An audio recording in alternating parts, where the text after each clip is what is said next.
Welcome back to D5 Football. This week we're going to be doing our 1 to 23, not 24, pre-season predictions. We're about it's about 2 weeks until the season starts, but we thought we'd do it now. So we also say joined by Lewis Walsh, Halifax fan. Just a little sort of disclaimer how we're going to do them. While we are going to do 1 to 23, I want to say this team first. We're not saying that they're in terms of position. That's just a list, so it's just a general area. That's purely so. Nobody tweets us with mean stuff saying, why have you put my team sixth or anything like that. So just a general area, just comments on it and stuff like that. Generally, it's just for people to sort of, hopefully with our okay research, Lucy's better than mine, obviously, sort of tell some stuff about the teams that you might not have seen or whatever and sort of, tell some info. Although, at least I don't claim to be any type of expert or anything. I see some of these accounts like cover League 1 and League 2 who they know a lot about the team. So by no means are we saying we're that, but we're just going to give it a go. And if anybody was any good at it, then they'd be making loads on the bookies, wouldn't they? So starting off, around first, that's what we're going to say. Not in first, around first. Wrexham, that's what we've got there. So Wrexham, obviously, Paul Mullen from Cambridge was top scorer for them. Why have you put Wrexham first? I just think that when you look at the type of players that they're bringing in, it's just impossible to say that anyone else is going to be kind of challenging for that league title, really. I mean, you've mentioned Paul Mullen there, but it's other players that they're bringing in, players like Jake Hyde, who over the past 2 seasons has proven himself to be an incredible goal scorer at this level after kind of rediscovering himself at Woking and Halifax. But then you look at the other sorts of players they're bringing in, like Liam McAlinden, who just won promotion to League 1 with Morecambe. It's just players like that make you think, wow. And they're not even done with their recruitment either, and they've probably already got the best squad in the league. They've already got Phil Parkinson as manager, who he's got a track record of winning promotions with clubs like Colchester, Bradford, Bolton, and I just think that Wrexham are going to be the next club on that sort of promotion CV. There's also Aaron Hayden as well from Carlisle, and there was a bit of drama about that with the fact that they sort of said, we're not going to release a statement about him, and then he left about a day later or whatever it was later on that day, I think. Another one as well, who just signing these players, and this can be a theme with a few of the teams who are up near the top, is signing players who are good enough to play a league above, perhaps even 2 leagues above. And Well, that was the thing, wasn't it? Like Mullen was being watched by championship clubs and he was scoring a load of goals for Cambridge, and yet he's just ended up dropping a league down. So I think when you've got someone like that up front for you, there's no way that anyone's going to be able to stop them, I don't think. One thing, this is more me than you, was I had this little sort of reservation about the owners in terms of not really anything to do with them. They've only been there not that long, but in terms of the publicity around it, that it could be perhaps a little bit of a distraction.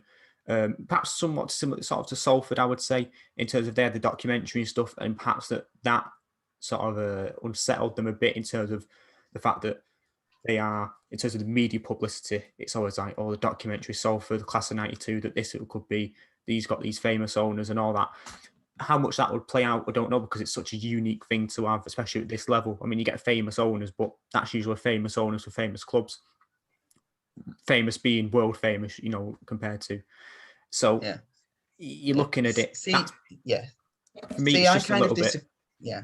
See, I kind of disagree, really. I think that kind of having that publicity will do a world of good for Wrexham. They've had a huge uptake in terms of their season tickets. Like, it wouldn't surprise me if they sell out their grounds more often than not this season. Like, we saw it with Lincoln, what that sort of publicity of having that FA Cup run did for them in terms of the crowds. And I think just from being associated with Ryan Reynolds' name alone, that it's just going to do Wrexham a world of good. I mean, you'll have the money coming in, obviously, from 2 millionaire Hollywood owners, but just think what that sort of money from like merchandise, crowds is going to do for them. So I only just see it being a good thing for them, to be honest. I definitely agree that there's upsides to it with the money in terms of the merchandise. I think they've got the away kit is like agreeing to do with sort of Philadelphia, which is where One of them grew up. I can't quite remember which one. It's Rob McElhenney. There we go. That's the other thing. Well, he's got like the actors from It's Always Sunny in Philadelphia modelling the kits on TikTok, and that's getting hundreds of thousands of views, hundreds of thousands of likes, and you just have to think that's going to do him a world of good in terms of what it's going to do for the name of Wrexham. Yeah, I mean, I got recommended a video. This is moving a little bit away from plays, but I got recommended a video, and it was like 1 million views. Like it's like things like "Welcome to Wrexham" or something like that, and just one of them uploaded to the YouTube channel, and this is the publicity around it as well, and stuff like that. So, like I said, I do wish them well, and it's one of them where you want it to do. Obviously, Wrexham, you know, the club deserves to be where you play well. You deserve to be where you are, but in terms of the size of the club, you know, it's been a long time in the National League, so this very well could be the return to the Football League for them. Yeah, and it's a little bit different from other bankrolled clubs as well. You know, you look at clubs like Salford, Fylde. They've got like basically. I don't want to be rude to them. No disrespect to any of their fans if they're listening, but them sorts of clubs have got no real history. Whereas you look at Wrexham, they've got a wealth of history. They've kind of been in financial trouble in the past, so it's a bit weird to say a club almost deserve this sort of takeover, but I think Wrexham, with the luck that they've had over the past maybe 15 years or so, it's something that I think suggests that things finally could be going their way. Yeah. Now, around second, I think most people could guess these sort of top 3, top 4 got Stockport County. So again, another one with another recent takeover, a little bit longer ago than Wrexham's one. And already signings again that they already had, but ones they've made. I mean, I'll say it should be illegal, really. Some of the players they have. I mean, again, first one I'll say it again, Paddy Madden, another one who could be playing League 2 above. Got 7 in 14 from tail end of last season. So you put that out over a whole full season, you're looking at around about 20 goals. Then you've got other players like Alex Reid, Scott Quigley. You're just looking at those goals they've scored. Scott Quigley was scored loads for 2 seasons ago in the National League, did pretty well in League 2. You're just looking at the goals, just should be illegal. Now I'm going to go to one of the games against Grimsby, I think it is. I'm excited opening all these guys play because it should be illegal, the amount of goal scorers they've got. But also just the team in general. Yeah, it's mad to think that when you look at the quality in that Stockport squad, that we're still discussing the idea that they might be finishing behind Wrexham, and that's testament to the quality that's in the league this year. I mean, we'll get onto that with other sides, kind of in that sort of title charge or playoff charge. But yeah, you look at them sorts of plays. Obviously, you've mentioned Paddy Madden, Scott Quigley, who of course scored for fun after going to Barrows, probably going to end up scoring for fun again in this league. John Rooney will end up chipping in with a ton from midfield. But it's just one of them where you think they've got an immense quality in this squad. And they've got a very good manager in Simon Rusk. It's just one where you think, will they maybe fall short behind the quality in Wrexham squad? Will that be the reason that they maybe just fall short of the league title? I think that it's certainly an interesting debate, and I think that whoever doesn't win the league out of Wrexham and Stockport will probably end up winning the playoffs. And as well, it's like, you know, look, Ben Whitfield was coming from Torquay. We'll come on to Torquay in a bit. Another signing from Torquay, Ben Whitfield, who chipping with some goals as well. Not that it need to with some of the strikers we've got, but also creating the chances. Elliot Newby signed on loan from Charlie, but then became permanent as well. He's obviously had a bit of National League experience with Charlie. You know, we'll do that as well. Bit more versatile, I think, can play on the wing, but also in the centre. It's just crazy. And the defence as well. Hogan and Palmer. It's like there's players and stuff. And obviously, like I said, players could leave, I should say as well. There's no guarantee that some of these players will be able, could get sold, could bring new ones in. So you mentioned about players getting sold. When you look at one of the players that they've just moved on in Lois Maynard to Solihull on loan, you've got to think they've got to have some immense quality in their squad for someone like Maynard, who is a vital part of Salford's promotion push into the Football League. And I assume that was the thinking in terms of bringing him to Stockport. But all of a sudden, he's found himself not being able to get into that Stockport side. So it just goes to show that the quality that they have, if they're able to get players like that away from the club, just because they're not going to get a game. And as well, I think perhaps some of the hints at perhaps sort of connections, if you like, and sort of the way that bigger clubs view Stockport is the fact that they've got Will Fish on loan from Man United. I think that's, to me, says if I'm in Man United's position, I'm going to loan out my youngsters to players to clubs that I think are doing well. You don't really want to be in a sort of rubbish situation. So I think that sort of says perhaps Man United rate them quite well and stuff. I think part of that as well is because Simon Rusk has an exceptional record in terms of developing players when he was at Brighton's youth setup, and I think United, the people involved in United's youth setup, were like, right, we know what Simon can do with young players. He's shown what he can do with that at Brighton.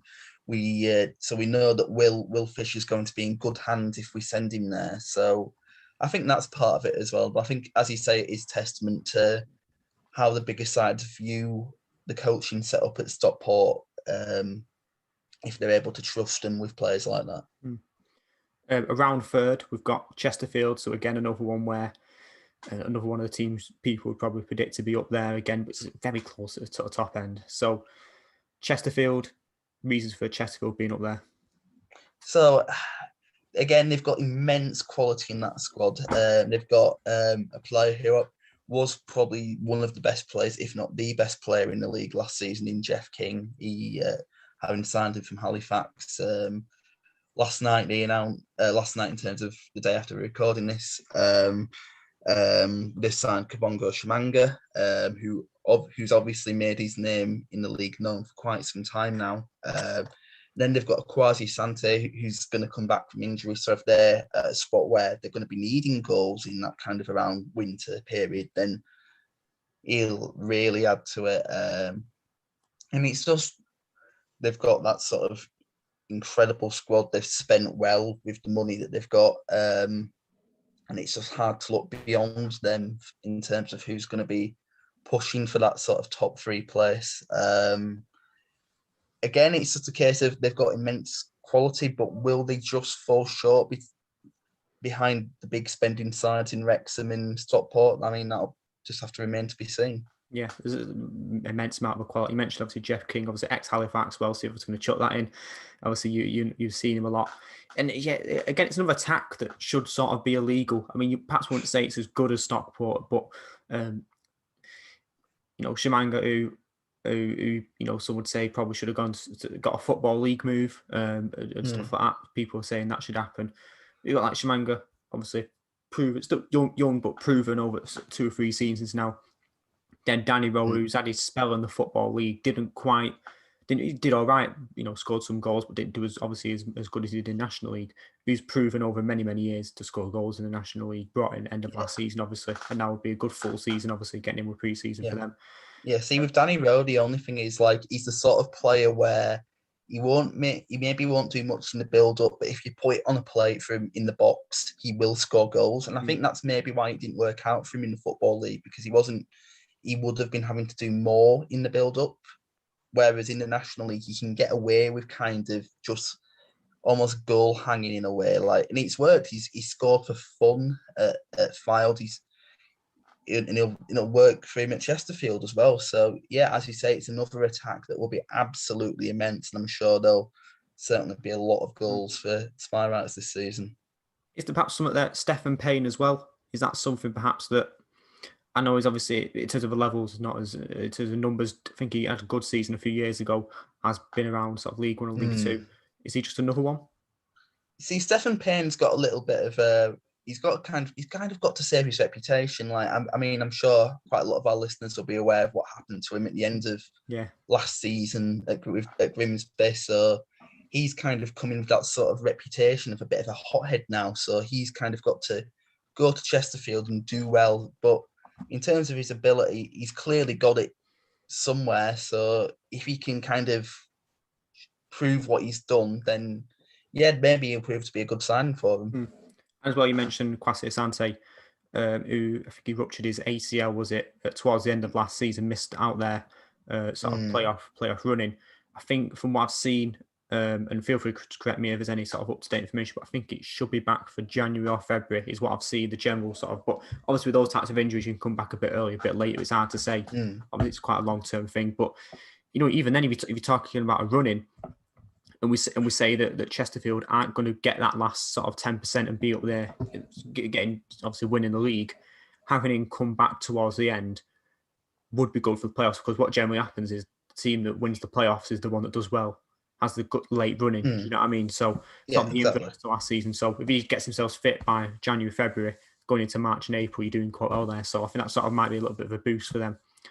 Yeah, I mean, like we've seen in other leagues before, like it's kind of that sort of last little bit of running that matters in the end. It's almost like the first half doesn't really matter. Like obviously, like it does not really pertain to this league, but we saw a few years ago when Barnsley were in the relegation zone in League One of Christmas, and yet they ended up winning the playoffs. So yeah, it just kind of goes to show how vital that sort of second half of the season is compared to the first half. So if Asante can come back for them at a point where they're maybe just needing that extra 5 or 10% up front, then he'll add that to them. So he'll be a huge, he'll almost be like a new signing for them, I think.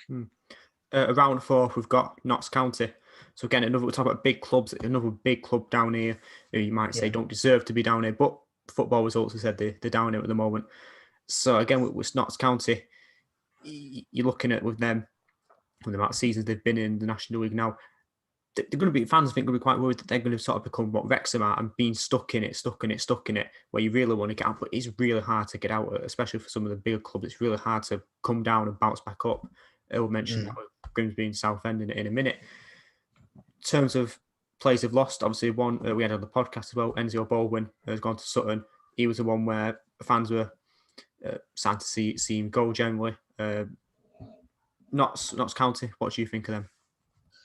It's almost weird to describe Notts County as kind of being in that sort of best of the rest position, finishing outside that sort of top 3 place in the National League. But it's just, even with the signings that they've made, they've kind of robbed half of Torquay's squad from, like, they brought in Kyle Cameron, who I think, again, he's one that probably could have got a Football League move, but opted to stay in the league with Notts. But yeah, it's kind of weird that they've maybe just not got enough quality, despite still having good quality, to finish in that sort of top 3 place. I mean, that being said, however, I think after a little bit of a teething period with Ian Burton, I think the tail end of last season kind of saw his style of play come to fruition. They were finally showing what they were capable of.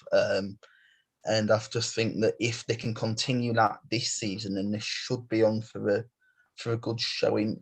They might just be short of the top 3, but I think they're almost nailed on to get into the playoffs, even if that is via the 4th to 7th places.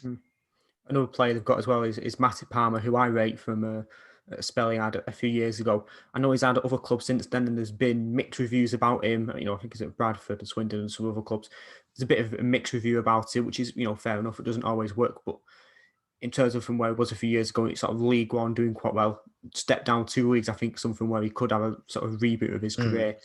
Obviously, just sort of playing down at a lower level, then eventually perhaps get a move back up. We don't know. So I think it's sort of one to watch. Is sort of quite interesting. And like you said, you say about Palmer, he was a vital cog in that sort of Burton team that went all the way from League Two to the Championship a few years ago. Like he was a first choice midfielder in the Championship for them 4 years ago now. So he clearly does have the ability. So yeah, as you said, I think that's a very good signing for Notts County. And as well, we've got to mention it, signing half a Torquay squad, the amount of players they're robbing, which, to be fair, in a bad move, you see a team who's doing well and you can sign their players, you sign them, don't you? So, that's what you do. And as well, we mentioned that Jake Reeves left as well. Who, I think it's his only season really in the National League. He played League One, League Two.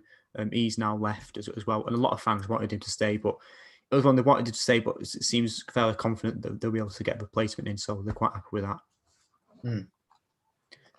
Moving on to around 5th, we've got Grimsby. So first relegated team from League Two.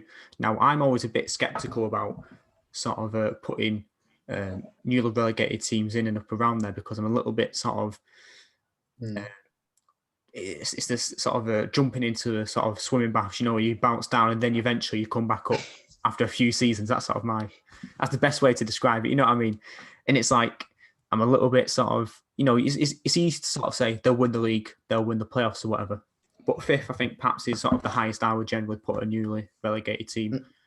For Grimsby, why have you put them? Yeah, well, I think Grimsby have kind of come into the league surprisingly in a much better position than when they were relegated last season. Like they were left in a real mess after the Ian Holloway debacle, but since being relegated, they've had new owners. I think keeping Paul Hurst on was a fantastic bit of business for them. Obviously, he knows this league. He was the manager when they got promoted out of it 5 years ago.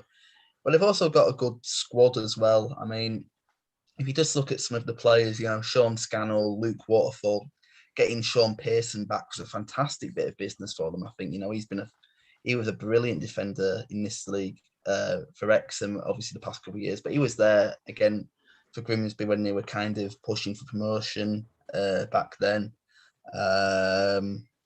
So yeah, I think it's maybe a case of, obviously they're not going to push for the league title, but I think they're a good shout for the playoffs. I mean, we've seen in the past, teams in this league that come down into it, they'll either immediately push to get back into it, or they can end up kind of getting stuck in it. Like we saw when Chesterfield first came down, they were in a real mess. They were fighting to stay in the league for a couple of years. But I think Grimsby can be one of those sides that can immediately push back to get into the Football League, I think.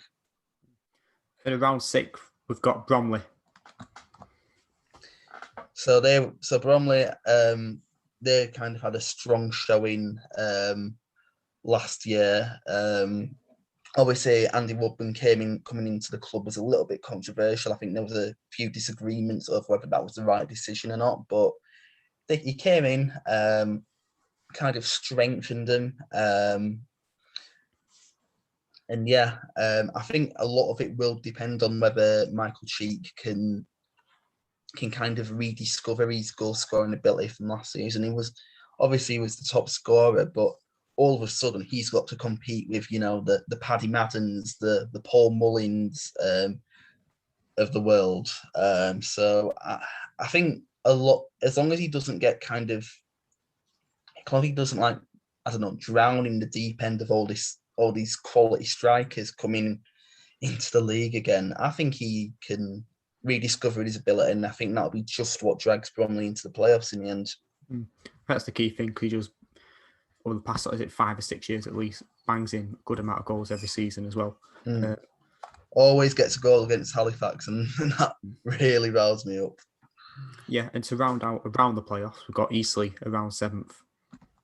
They're kind of a club that are sort of on an upward spiral in a way. I kind of feared for them a few years ago when Stuart Donald decided to go on Sunderland, and obviously anyone with a Netflix subscription knows how that one ended. But they've shown that even despite losing that sort of money man, they're now an established side in this league. Ben Strevens he's another one. He's established himself as a good manager. They've got some good quality in this squad, I think. And okay, they maybe just felt a little bit short last season, but I think they've managed to keep a good core of that squad. So I think, barring any injuries, I think they can just go again. And ultimately, I think this year they will get in there. I mentioned it before, but around 8, we've got Torquay. So this is one where I think they're going to have a little bit of a hangover after losing the playoff final in the way that they did. But again, they've lost so many good players. They've lost Lucas Collivan. They've lost Ben Whitfield. They've lost Kyle Cameron. There's rumours suggesting that Lemonade Evans is going to leave as well. So they're losing a lot of that kind of core that got them as far as they did last season. And I don't think that the players that they're bringing in are of the quality that they've lost now. Obviously, okay, Dan Holman knows Gary Johnson quite well, but this isn't the Dan Holman of 5 or 6 years ago. He's someone that was struggling to score goals for Kettering in the league below. So ultimately, I think that they're just going to miss out on the playoffs, unfortunately. Maybe if they can kind of make some good signings throughout the season, they can maybe just about squeeze in there. But I think, unfortunately, they might just miss out. You mentioned Lemonade Evans there, who's, again, with Ben Whitfield in that side, was scoring and assisting, but again, rumours about whether or not he can go. And this is sort of the problem with these predictions is quite easily, an hour after we record this, player can leave, can join, and completely changes sort of where the prediction is. We mentioned players leaving. In terms of players who stayed over from that, they've still got some. It's not completely gutted. It's not completely that they've lost the whole starting 11. They've still got sort of some left over. Is that perhaps something to hang on to, perhaps, that's still got some of those guys left?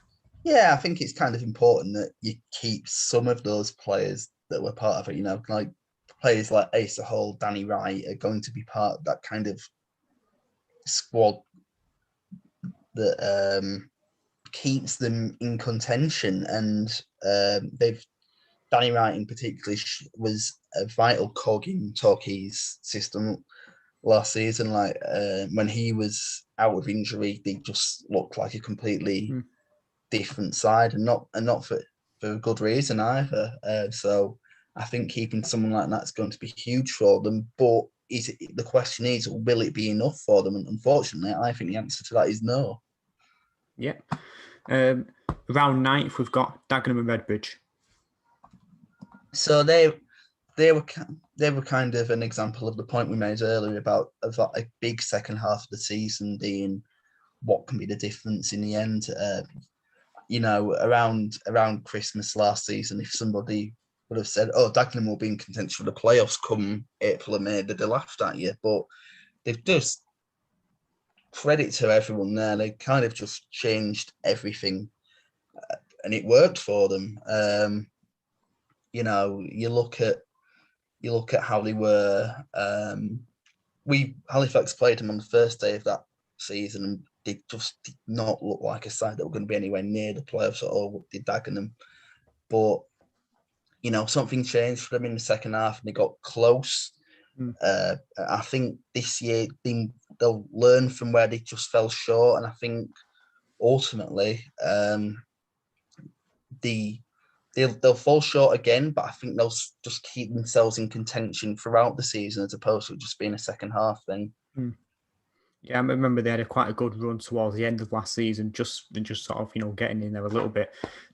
There's a sort of slight rumour, slight flutter of like, could they get, but they actually didn't get into the playoffs. Yeah, but, it was just kind of a little bit too late for them in the end, that run. But, there's still some good players in that squad. Paul McCallum has proven himself to be one of the best strikers in the league. So, if you can get players like that, players like Angelo Balanta performing well for you, then they'll be in a good shout for the playoffs. But I think in the end, they might just fall short again, unfortunately. Yeah. Around 10th, coming to, just before, the halfway point. You can't divide 23 by 2, can you? But coming towards the halfway point, we've got Solihull around 10th. See, with Solihull, it's an interesting one because I think they've been making good signings. I mentioned earlier about Lois Maynard. He's a fantastic player. He's always been part of good sides in this league. They've got other good players like Jamie Osborne, Ryan Boo, Kyle Hudlin, who they've managed to keep despite rumours linking in with moves in the Football League. I would say that the only thing going for them that might result in them falling short of a proper playoff push is that Neil Ardley, whilst he is a good manager, he's more suited to being in that sort of dogfight at the other end of the table with a smaller club. That's why he succeeded so well at Wimbledon, where he did well in keeping them in League One for so long. But when he ended up at Notts County, where he had that sort of, where he had big expectations thrusted on him, I think he might have struggled a little bit. And ultimately, I think Solihull will have those expectations. So, okay, maybe not as big as Notts County's, but I think he will maybe just struggle to meet those playoff hopes that Solihull have. Around 11th, we've got the other newly relegated side, Southend. Yeah, Southend are kind of, they've been in a little bit of a mess over the last couple of years, and I just think that maybe it won't continue to the extent that it has done for the last couple of years, but I just think they'll kind of take a little bit of time to find their feet. They might end up doing what Chesterfield did a couple of years ago, actually, where they kind of fell into the league and looked like plummeting, maybe even into the 6th tier. But I think if that happens, then they might have to do what Chesterfield did and make that sort of managerial change, because as much as I like Phil Brown, he's a very lovely bloke. I don't think he's cut out to managing in this division. So I think initially Southend will struggle, but I think they'll kind of turn it around and have a strong second half and just manage that sort of finish in 11th. Yeah, I mean, what you said there about Chesterfield, that's what first thing came to my mind, is the back-to-back relegations, that it could become 3 out of 3. So in terms of just general mess of the club, that's what you generally see. I don't think it will come to them getting relegated a third time, but I just think that they'll find it harder than they have done. Okay, yeah, they've recruited well. They've got Rhys Murphy, who's done well for Yeovil, but again, so did Chesterfield that year, and yet they still found themselves in that mess. So I think, again, it will just boil down to them ending up in a similar situation of struggling in the first half of the season, but having a strong showing in the second. Around 12th, now over the halfway point. Around 12th, we've got Yeovil. Yeah, we were just saying about Rhys Murphy there, and I think ultimately that'll be why Yeovil end up having to settle for that sort of 12th place finish, because he was vital for them, and ultimately I think they might struggle to replace him.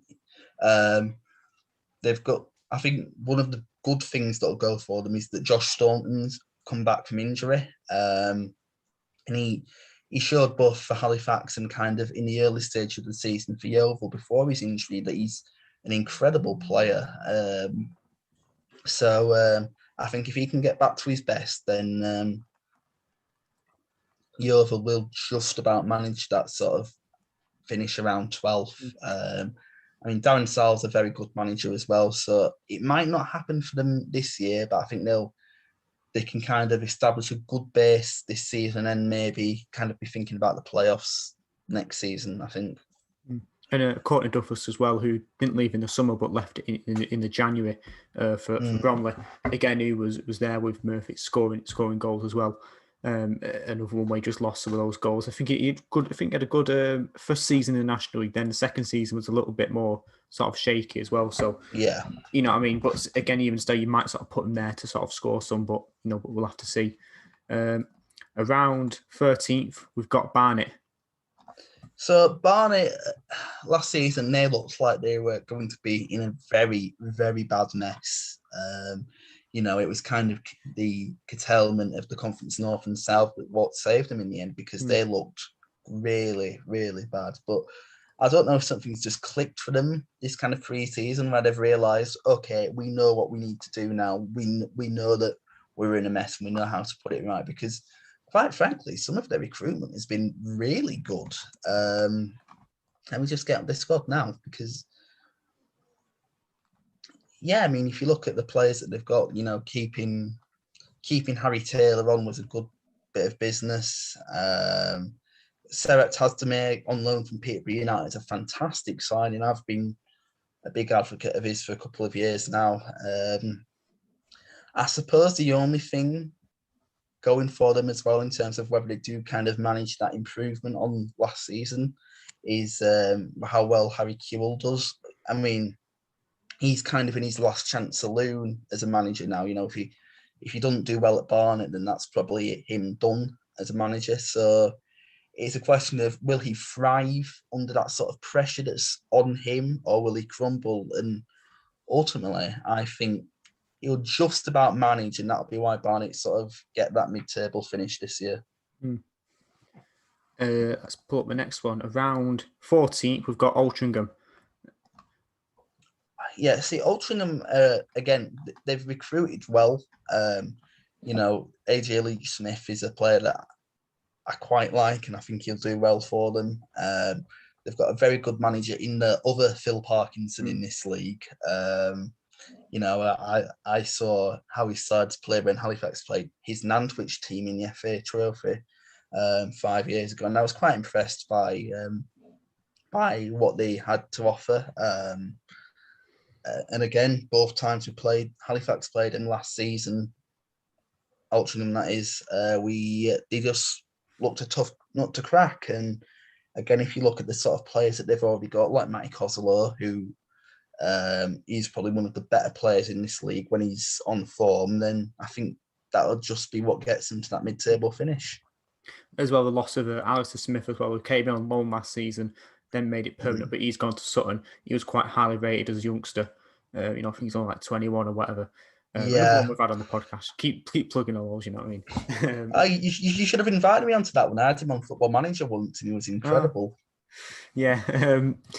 It's like, it's another one where they quite wanted to keep him, but it's just one of them where you get these young players and it's sort of they get a little bit of a reboot of the career almost after we left Mansfield. That it's hard to hold on to those guys, but they met his buyout clause and then moved him on as well. But they've got extended Connor Kirby's loan. They had him on loan for a little bit towards the end of last season. I think he's there till January. As well, so brought in that, and also Ben Pringle, very experienced Football League player, played exactly. I think he's League One, League. I think he played a bit of Championship as well, and played for a whole host of clubs. and that's what you need in this league. You do. It's not like, as I was saying about Football Manager. It's not like Football Manager where you can just sign the best 18 and 19-year-olds going around. You need that sort of experience in your side as well. And I think Ben Pringle's going to bring that to him. So he'll be a big part of whether Altrincham do well next season, I think. Round 15, we've got Halifax, and I'm not going to be saying anything more because I can't overrule you on anything. So I'll let you fire So the thing is with Halifax is that they've lost 4 very big names in this pre-season. Neil Burns gone to Hartlepool, Jack Hearing's gone to Walsall, Jeff King has ended up at Chesterfield, and Jake Hyde's gone to Wrexham. And ultimately, I feel like Halifax have only properly replaced Earing out of those 4 by bringing in Harvey Gilmore, who, don't get me wrong, is a fantastic player from what he's shown in pre-season for Town. But ultimately, Halifax haven't replaced the other 3, and I think that'll be the detriment for him this season. I think what as well will end up seeing Halifax just kind of treading water in mid-table will be that Pete Wells coming out with very defeatist quotes in the press saying about how he can't compete with the big spending sides, and I think that's kind of showing in sort of players you've got on trial as well. Most of them are just kind of like young players who will probably turn out to be more long-term projects rather than players who can make an immediate impact. And so I think those players, once they come good after this kind of initial season of properly playing first-team football, assuming that they're signed, will do good. But it's just about how they do this season. And ultimately, whilst I think they could come good for Halifax next season, I think just unfortunately, it'll just result in a bit of a boring season for Town, and that's why I've kind of got them in that sort of mid-table finish place as opposed to the sort of in the playoffs or around the playoffs as they've been for the last couple of years. Around 16th, we've got Bournemouth. Yeah, so I think everyone who follows the National League will have been incredibly shocked when Shimanga's move to Chesterfield got announced. I think no one will be more shocked than Bournemouth, really, because he was a big part of how well they've done in this league over the last couple of years. And I just don't see them recovering from that loss. So they've got a good setup there, but I think, unfortunately, just because of how big of a loss Shimanga is, that they'll just kind of maybe struggle a little bit this season. That's why I don't kind of see them challenging for promotion or the playoffs in any way, and I can see them struggling to finish in the top half as well. Another one as well is they signed Josh Reese from Aldershot, who, while a midfielder, can score quite a lot. similar to John Rooney at sort of Stockport as well, scoring a lot from midfield. So he might just sort of patch up some of the goals you might miss from a Shimango as well. So that's perhaps a bit of a consolation for them. In 17th, we've got Maidenhead. See, I kind of feel sorry for Maidenhead because I feel like if they were ever going to get promoted into the Football League, last season was their time. You know, they had a huge build-up of momentum going into that second half of the season, and ultimately it just kind of fell apart for them in that last couple of games, and which is why they missed out on the playoffs in the end. And unfortunately, I just feel like they'll have a little bit of a hangover from that. And as well as that, they've lost Danilo Orsi, who was a big part of why they were doing so well, chipping in with quite a few goals for them, particularly in the latter stage of that season. And I mean, don't get me wrong, Alan Devonshire does a fantastic job there, but I think given the resources there, they'll struggle to kind of be in that sort of top half place in this year, which is why I've kind of predicted them to be so low down the table this time around. Yeah, around 18th, we've got Aldershot. So to me, something feels like there's something very wrong at Aldershot at the moment. They're losing a lot of talent, and they're not really replacing them either. Like, just players that are kind of going elsewhere, and they're not really replacing them. Like, right before we went on there, they signed Christian Oxlade-Chamberlain, and it's one of those where I don't think that's a good sign for them at all. And unfortunately, I just feel like they're on a bit of a downward spiral at the moment, and I can see them for the most part of the season being in a relegation battle. I'm granted one that I think they'll survive, but I think this season has to be one where this is the kind of the kick up the backside that they need to kind of get the house in order, because otherwise they're just going to keep going down that spiral to the point that they'll end up getting relegated a few years down the line. Otherwise, I mean, lost Ricky Miller, who's gone to, they've released him and he's gone to Dover. He didn't do too well in comparison to obviously the amount of goals he scored for Dover in that amazing season a few years ago. It didn't quite work out for him. Like I said, just mentioned then Josh Reese obviously gone to Bournemouth. You know, we've got Mo Betterman, who's scored some last season, gets a solid goal scoring tally as well, and also Ross McCormack left too. It's just another one where it's one of those that you get the big name, but don't get the big performance. It just didn't really work out for Ross McCormack there, did it? I think they were expecting him to have a much bigger impact than he did, but it just didn't work. And I think another part of the reason something doesn't seem right at Aldershot is that Craig Tanner decided that he was better off, despite being one of Aldershot's better players, in my opinion, going to Ebbsfleet in the league below. And you know, that to me, that just makes it seem like, you know, something isn't right at Aldershot, and they need to make changes over the next couple of years. Otherwise, it'll ultimately end up in them going down, I think. Around 19th, we've got Kingsland now. Just want to say before Kingsland, I say just generally looking at something, it's a little bit strange. Some of the signings are just strange. You just sort of look at that and go, it's a little bit of a sort of weird club. No disrespect to the fans, I'm sure fans are great, but just sort of some of the stuff that goes on a little bit strange. But Kingsland around 19th. Yeah, you said about some of the signings that they made. I mean, don't get me wrong, there's some good players there, like Cameron King and Ross Barrows, who I know from Halifax. I think ultimately they're going to be reeling over the loss of Sonny Carey to Blackpool. You know, it's any side that loses the best player and probably isn't in a position to replace him, he's really going to have that sort of hangover period. But I think if you look at some of the other players that they've got, like Junior Marias, Alex Kiwomye, Pierce Bird, I think they'll be the reason that Kingsland just about avoid relegation this year, I think. Around 20th, we start with the 3 Ws. 20th, we're in Woking. Yeah, with Woking, it's just another case of they'll struggle to compete with the bigger budgets in this league. You know, I think they might still be part-time as well, which will be another reason why they'll struggle to compete. You know, and they've made good signings in the FEO and Tavon Campbell as well, who I saw last season for Halifax, and quite frankly, I think they would have wanted to keep him because he impressed there.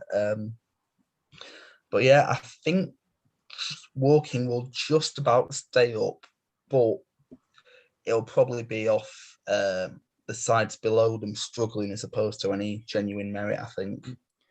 Going into the relegation zone, or around the relegation zone, I should say. 21st, got Weymouth. Yeah, so one of the big things about why Weymouth kind of did all right towards the latter half of last season is that Dom Redden came in on loan from Aston Villa, and anyone that's marked Mo Salah out of a game like he did was obviously going to be way too good for this league. So if you look just kind of how they were doing before and after he came in, he was a big part of that. And obviously, they've not been able to keep him for this season because, quite frankly, he was way too good for the National League. I mean, don't get me wrong, they've made some decent signings in bringing Brandon Goodship back to the club. He scored goals for fun, and which is why they ended up going up 2 leagues to get into this league. But unfortunately, I just think Weymouth are in for a real struggle this season. I think it could end up with them going down, unfortunately. Around 22nd, we've got Wellstone. Wealdstone, that's how you pronounce it. Is it I'm going Wellstone. I'm going Wellstone. Okay. Northern pronunciation. Okay. Even though you're Northern as well, I'm going Wellstone. Okay, so with Wealdstone, I think they showed a lot of times last season, particularly after Dean Brennan left, that quite frankly, they're out of their depth in this league, unfortunately. They're very similar to, you know, clubs we've seen come up from the Conference North and South, like Chorley and North Ferriby. They were fine in the league below, but they just can't afford to compete in this league. And, you know, they've only made one signing at the moment of at the time of recording of Wilson, and that's Charlie Cooper, who, quite frankly, I don't think is a good player, let's put it that way. So I think, unfortunately, this is going to be another year where Wealdstone really, really struggle. And I think if they finish anywhere above 23rd, they can consider that an achievement. And going down to the bottom in 23rd, because we've got no 24th because of everything that happened last season, or past few seasons, we have madness, haven't we? With sort of teams moving about. 23rd, got Dover. Well, with 23rd, we've gone with Dover, and I think a lot of people will be predicting them to go there to be in that sort of position because, you know, no club's going to do well starting on a 12-point deduction. Obviously, like the big headline things that they got Ricky Miller back, and he scored for fun there a couple of years ago. But I look at that squad and I just don't see players there that would be good enough to get them anywhere above a relegation battle other than Miller. So I think if they hadn't had that 12-point deduction, they might have had a chance of staying in the league. But I think that's just going to hamper them towards the end of the season. So unfortunately, I think there's only one place that Dover are going to finish this season. It's in that relegation zone. I think that's a big thing for me, is that I'm just holding on to a very slight little bit of hope that just goes on that season again, just Spangs loads in. That's a little hope just for sort of, just to, you know what I mean, just for fun, just to come back and just do that, you know, and sort of keep up for something. But it's just a very small sort of hope. But that's the only thing, actually. I mean, Ricky Miller's could score goals, but I just don't see any other quality in that side. So I think his goals will kind of keep them in it towards the end of the season, but I just think that the lack of quality elsewhere will be what costs them. Yeah, well, that's the 1 to 23 predictions. If you want to send any hate mail or anything like that, we'll put a PO box below. Weren't we going to read out other people's predictions? That's what I'm just going to come to. Yes, so we did put a tweet out, and the civil war's already started in our DMs. So we've got some coming in. We asked for some predictions. We've got Josh said Aldershot balling. I've got no idea. He's think they're going to do well. We didn't put them down. Balling's a good term, isn't it? So that's what I was going to think. I was a bit putting them on for a good season. Yeah. We've got Samuel, Halifax fan, I think, linking is. He's put Eastleigh in first. A little bit Yeah, different from what you he's said. gone for a few brave shouts. I think in particular, let's take a look at some of these. Chesterfield Intent's a very brave shout from him, I think. Owen Wood as well in third. There's a little bit of a again, it's a brave shout, but we'll have to just see how that one plays out. Tom, who's a Torquay fan, submitted his as well. Pick out some particular highlights. He's got Boreham Wood as high as 8th, but I assume this was done before Shamanga left. A few weeks ago. This. He's got Eastleigh as far down as 15th. Other than that, it's and Walking 11th as well. But other than that, it's sort of similar to what we came up with in the end. Yeah, we've got is it Jude? I think kicking off. Yeah, Jude the Dagenham fans. He's feminine about Sam's prediction of Dagenham to finish 16th. It's one of them things that always creates plenty of debate. And who knows, we all might be wrong come the end of the season. Yeah, I mean, that's it. Like I said at the start, if anyone could predict it with a good amount of accuracy, then they'd be, won't be telling anyone, they'd be putting 100 quid on the bookies, wouldn't they? So, yeah, I mean, I created a little spreadsheet looking at some of the stats and stuff to try, and we might publish some of them because it was quite interesting about our sort of where clubs go the season after finishing a certain position and where they go. It was quite interesting. Yeah, some of it. So we might publish some of those stats, but those were our 1 to 23 predictions. Like I said, hate mail. Want to send it below? Send a PO box and our email address. Send it to Nathan, not me. Yeah, I'll find. Listen, I don't get all the letters I'm getting at the moment is about COVID stuff. So I'll take some letters. You know what I mean? Say thanks for watching. And we also, hopefully, providing everything goes well, this should be an audio. If you're listening to an audio, which works, but we're going to be hopefully trying to put some audio stuff on there as well. And hopefully, fingers crossed, have some kind of weekly sort of review show on a Sunday or a Monday, just going over what's going on a Saturday game and what's going on in the National League as well. And hopefully try and get some games as well. But thanks, Lewis, for putting your predictions and carrying me a bit, to be fair, because a lot of the stuff you were saying, I've got no idea. No, I wouldn't say no idea, but it's one of them where if you've seen them play, then it's a lot easier than sort of looking at other stuff and stuff. So being a fan of the league, obviously, of your team, and it's a lot easier to comment as well. Yeah. And we'll visit these at some point and see how many you got right. Because there's some good shouts in there, I think. But I think once this goes out, it's going to be some people who are a little bit annoyed, but we'll see how it goes. Thanks to you, Lewis, for taking time out to come on. Do you want to give a shout out quickly to what you do? I know we always ask this, but to what you do and where, if people want to find you. Yeah, so I kind of work in the sports journalism industry, and you can kind of keep track of my work over on my Twitter, which is Lewis R. Walsh, which is all one word. And that's it, really. That's all I've got to shout out. Yeah, I'll put that in the description as well if I remember. But thanks, Lewis, for taking time out, and we'll see you in another episode.